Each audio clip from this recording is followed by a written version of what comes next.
Bakit tinago ng babaeng to ang kanyang yumaong anak sa loob ng kanilang bahay ng 6 na taon? Mga kaibigan, nito nga lang March 2 ay naging usap-usapan ang madilim na pangyayari na naganap sa Ruifang District sa Taiwan.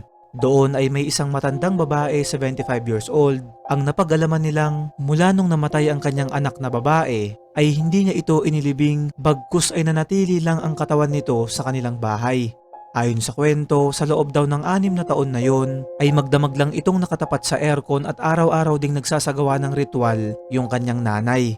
Ayon naman sa mga kapitbahay ay hindi raw sila nakahalata ng anumang kakaibang pangyayari hanggang nito nga lang mga nakaraang linggo nung hindi na kayang bayaran ng matanda yung mataas na bill ng kuryente kung saan nagsimula ng umamoy yung katawan.